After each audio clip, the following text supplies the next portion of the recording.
So first, who is GerritForge? How many of you don't know who GerritForge is, what we do? Someone doesn't know, so let's say. So we are a company that are mainly focused on open source on Git and Gerrit, so we are specialized with that. We started actually 17 years ago, and I realized that actually we are older than OpenStack. Wow, that's impressive.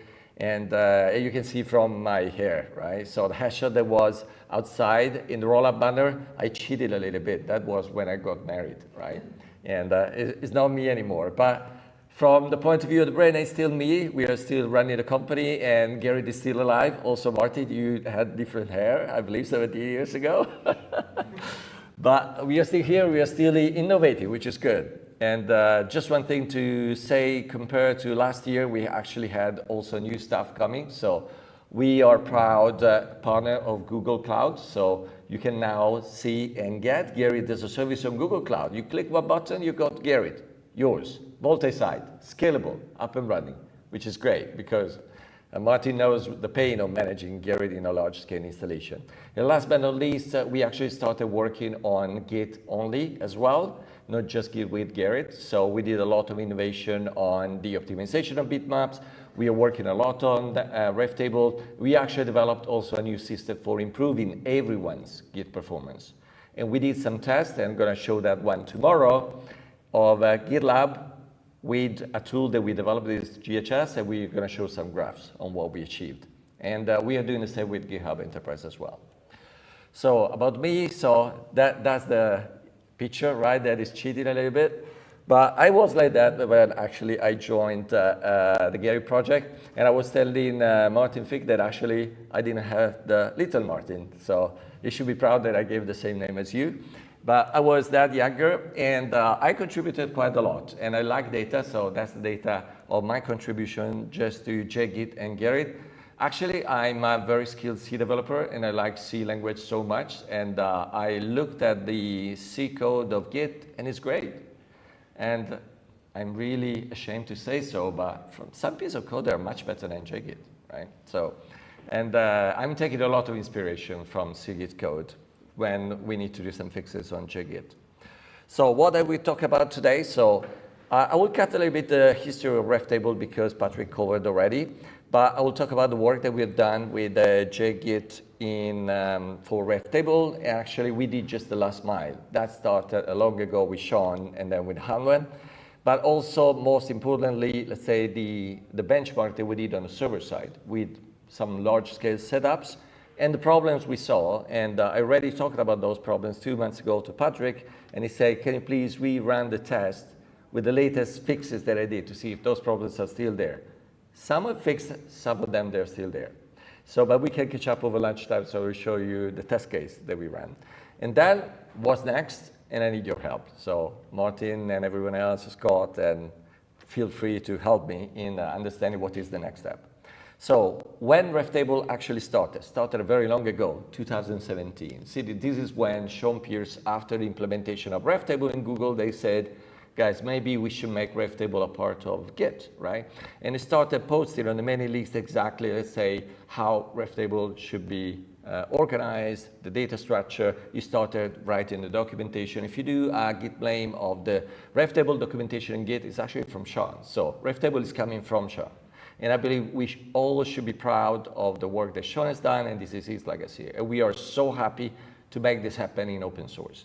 Because actually, Sean did not implement the open source version, did the Google version that is now used in a file system. I remember that we asked Sean many times in the summits, at that time was called Git Together, why don't you open source the code? And he said, I could, but you guys are not gonna make anything out of it because it's using the Google thing that doesn't exist anywhere outside of Google.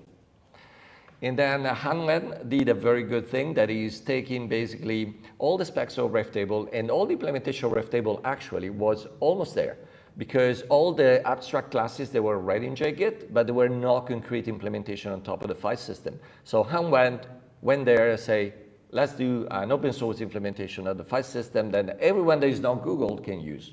And we are so grateful for Hanwen with that. And then I didn't mention Patrick here because I consider Patrick as part of Hanwen because he worked in Paris with Hanwen a lot, right? And Hanwen did the beginning of the CGit implementation, and then basically Patrick did almost everything else. And as we can see, there is a lot more to do, and I believe there will be a lot more to do, right? Then there was a big gap from 2021 to 2025 where there was no development on JGit. The main reason is because also Hanwen left Google and then didn't have so much time to dedicate on that one. So Matthias completed and made it, let's say, working. Basically, people started using what Hanwen left on the code and say, that actually doesn't work for me, and started raising bugs, and Matthias fixed most of them. However, there was still one test that Matthias never did. There was, can we run it in production? He said, I talked with Matthias, it was a couple of years ago. He said, I'm not really sure I want to roll it out yet. I said, okay, we will do it, right? And we found problems, right? It wasn't working. So the first time that we rolled out a JGit with reftable with Gerrit, we couldn't even create a change. I say, oh gosh, that must be something massively broken. And then what we realized that actually the caching mechanism that JGit has, so whenever you create a repository, actually, JGit creates a single instance of that object, and that is reused by all the other threads. And that was basically conflicted with the concept of reftable. Reftable is based on snapshots, and then all the threads are using the same snapshot, and all the threads couldn't see anything different from the snapshot. Because a snapshot, as the word says, is a snapshot. So you just take a picture, it doesn't move, and then they were not seeing what the other threads were doing, and it was a big mess. So Tony did a lot of work on making sure that everything was working end to end. So Tony at the moment is a booth, so he cannot, let's say, share his experience, but if you go to the booth number 5 of GerritForge, and Tony will explain to you exactly all the little things that he found and all the fixes that we implemented. So, and we then took Gerrit that now was fully working end-to-end, and we put to a stress. Because we are developing also GHS, and GHS is a system that basically replays years of traffic compressed in hours and fire against a Gerrit server, then he could find many more bugs on reftable. And he fixed them all. He wasn't happy until he got a system that was running for 12 hours, and 1 hour was 1 year of traffic compressed. So it means he has been running reftable in production for 12 years, simulated in 12 hours, of course. And he was able to say, that's working. And the result was then released at Gerrit 3.12.2. So write down, if you want to use reftable in production, 3.12.2, not 0.1, not 0.0, 0.2, okay? Write it down carefully. Okay, so let's go now to the good and bad, because I don't believe that ref directory is the old packet ref was all bad and reftable is all good. I believe there is trade-offs between the two, right? So what is bad about ref directory? I believe Patrick already touched the big points. And one thing that was really striking me that there was basically no good way to delete a ref. So deletion of a ref was really ridiculously slow and was not even working. So we started a remote conversation with Martin Fick about some ideas of implementing tombstones on loose refs. And actually, I did a little bit of hacks. I did also a change on JGit that is sucking in and is working with tombstone. It's private, but if you want to share your views, because it's not really nice, it's a hack. But it's working. So I've got also Tombstone working end-to-end with file directory and packet refs, and it's super fast. And it's not impacted by any concurrency, by other concurrent deletes. You remember the discussion over the issue? Yeah, that is working. So, but there was a lot of other things that are bad. For sure, let's say the loose refs were exploding the file system and all the things you mentioned, absolutely. I was absolutely astonished on the CPU utilization of encoding, decoding of a SHA-1 that is binary. Why do you ever need to encode something that is binary? Just write it down, right? So that's so cool. And reftable, of course, and in JGit is called file reftable database. Of course, has all the advantages that we know. And one thing that is really good in JGit reftable is actually the thing about compaction. So you don't have to delete the files immediately, right? You have time. At the moment, JGit does an immediate deletion, and that's a bug, right? I believe we should fix that because we should not delete things immediately because, as Martin mentioned before, you could have many other nodes, they are accessing at the same time, and they may have problems with that. In the specs written by Sean, he was saying they should not be deleted immediately, and they should be eventually deleted. Something similar to also the preserved. It should be, I believe, preserved, and then you should have a job that you run whenever you want, and it's going to delete the stuff that has been there for long enough for any of the nodes to not access it anymore. And again, to stress it, 3.12.2. I wrote it in the slides as well. Okay, so what is bad about reftable? Because actually we did also performance tests, and we saw things that are not so good with reftable, and actually they were better with packet refs and loose refs. So if you update a single ref, and as you know, Gerrit doesn't use a database, he uses Git for reviews. And if you just do +1 on a change, that's updating only one ref, right? Or if you add a comment, a draft comment, that's updating only one ref. And that is going to be slower with reftable compared to packet refs. And we've got also data, right? I'm not saying how much, I don't know. I do know how much is going to be slower because we tested massively in production. Then other things is the auto reorg. So reftable, why packet refs does the repacking specific mechanism, reftable can do packing and repacking of the refs whenever it thinks is appropriate, as Patrick was explaining before. And that is a problem because that creates concurrency issues, right? Because it's not just Gerrit or JGit using that reftable. You could have some other admins that may are doing some operations or the hooks. In Gerrit, lots of people that use hooks, server-side hooks. It means that whenever you do something, people run Git commands against that repo. And yeah, Nuno, you guys have got lots of hooks, right? So if those hooks are using native Git and not JGit, and use JGit also to 251 that uses reftable, then you've got concurrency between maybe an operation in JGit that is doing auto compaction of reftable and another hook that is executed concurrently. What happens? I will tell you. And another thing, and this is big. So reftable is based on the concept of snapshots, right? It means that if you start and you create an instance of repo that has a reftable, that reftable will not change. We implemented in JGit a kind of workaround to make reftable work with Gerrit that is doing the auto refresh. And I discussed with Hanwen that was writing the piece of code. He said, Luca, if you implement that, it's going to be a Frankenstein. So you shouldn't do that.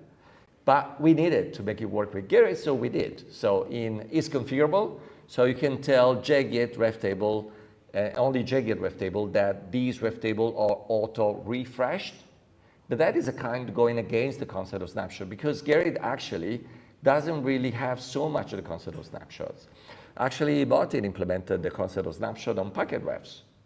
But of course, this is not anywhere in some other parts of Gerrit, and also some parts of JGit, they don't have the concept. So it means that if you open a repo for the very first time, you have a snapshot that is automatically updated. That is against the concept of reftable. And then the last one is the repacking, so the auto reorganization of the files.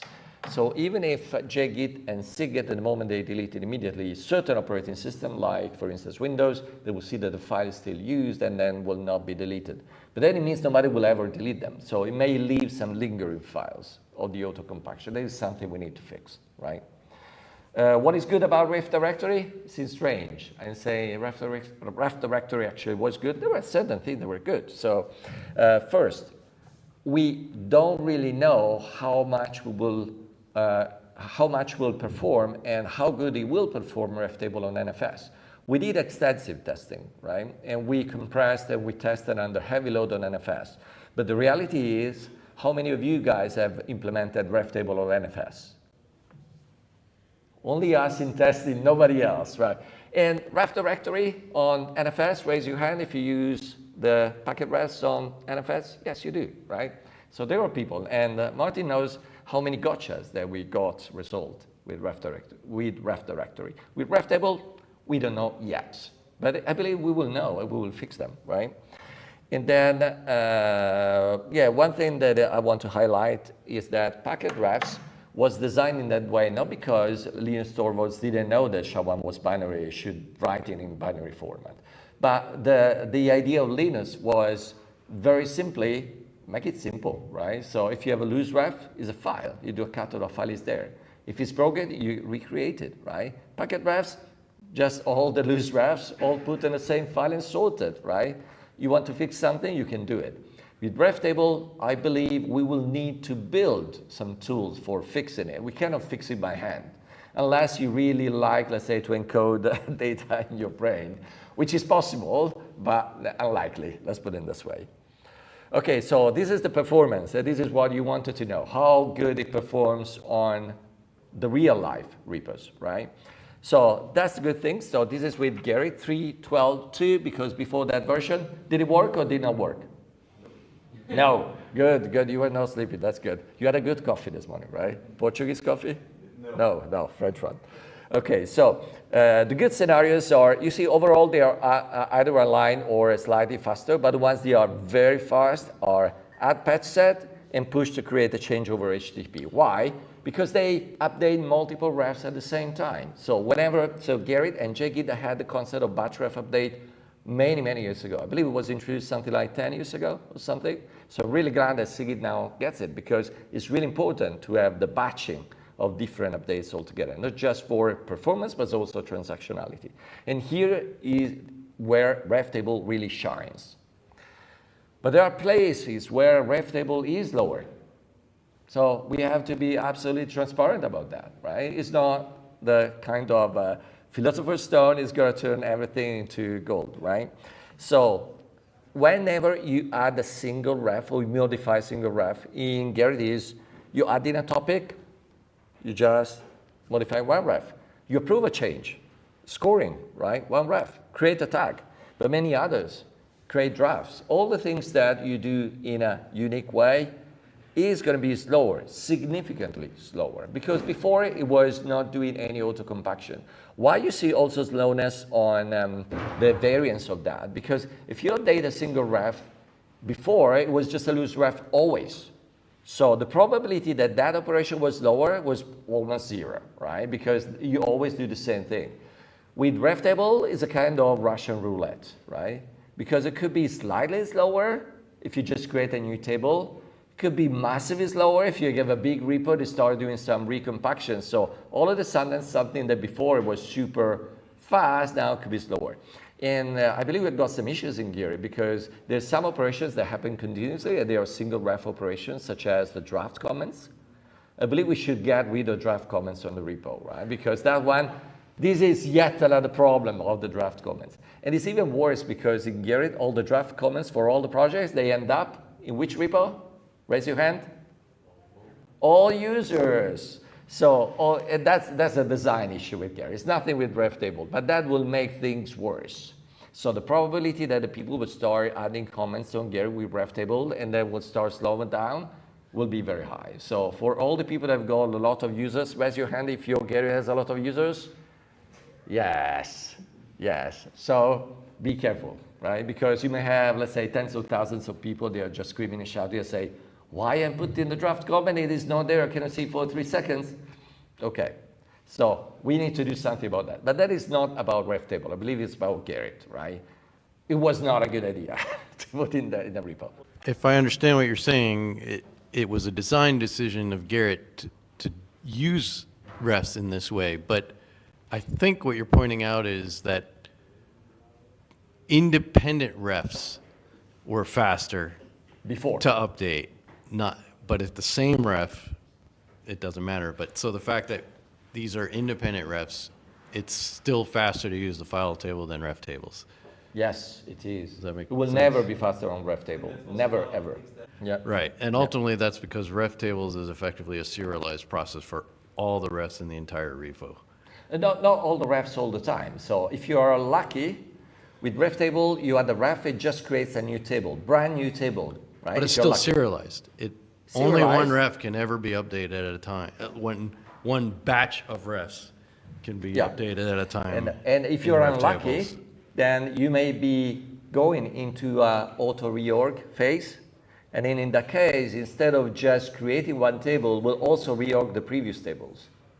And then if you're extremely unlucky, then you trigger a series of reorganization, and then it will take maybe a couple of seconds.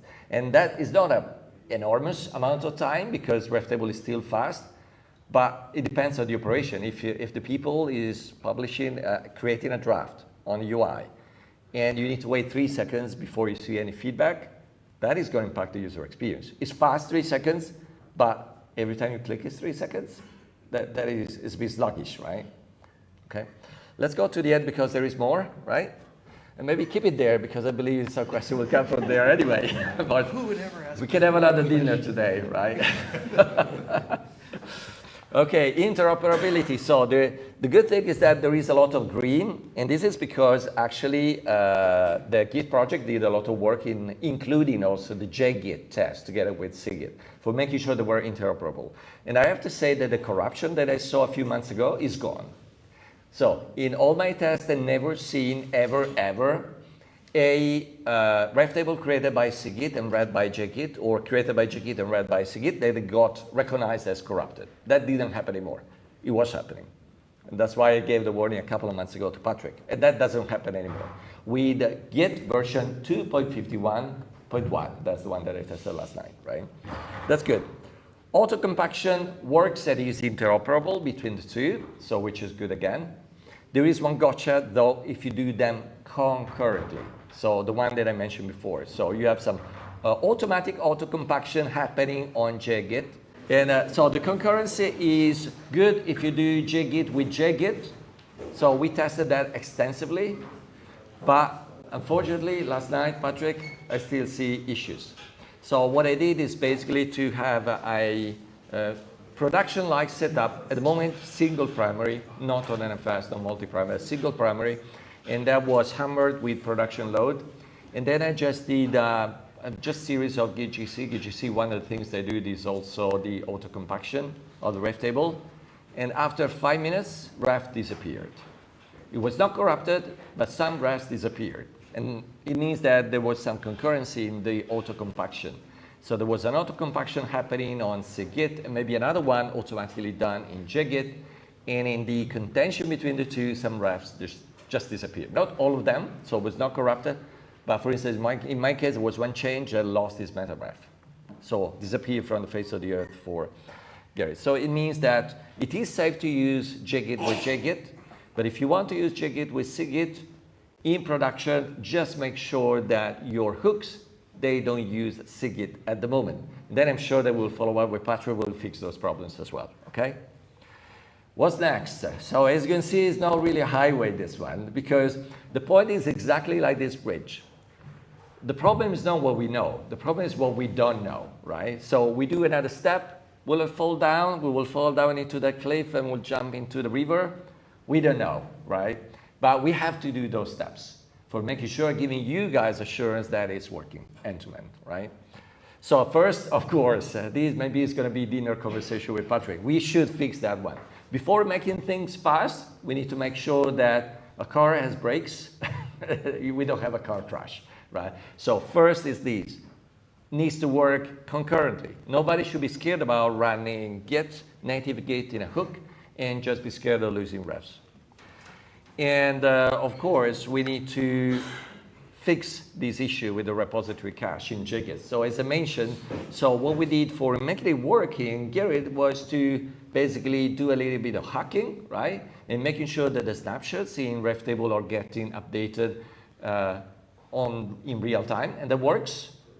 The problem is, as Han Wen was telling me, you're doing a Frankenstein. So we need to make sure that turned into, actually is the right time of the year, right? Halloween is approaching. We need to make sure that these Frankenstein and vampires of Halloween, they go back to a kind of sanity and heavenly working situation, right? Here, I want ideas from you. So maybe more dinner discussion with you guys, right? And if you want to join for dinner, yeah, let me know. We can talk about reftable. We got the right people around the table. And then questions. So QR code is there. If you're shy, you can scan it and put questions online, or I have just a question. Fire, shoot. You showed the performance metrics for HTTP. Do you see any problems with using SSH protocol? Okay, yeah. So I don't foresee any problem if you use it over SSH. And tell you why I did over HTTP. Because I could hammer a lot more. With SSH, I couldn't go to the level of parallelism that I did with HTTP. That's the only thing. And especially if I want to do a lot of them parallel load with multiple nodes, it's going to be a lot easier for me for HTTP. But there is absolutely no difference between HTTP or SSH. They will behave exactly in the same way. JGit doesn't really care about one or the other, right?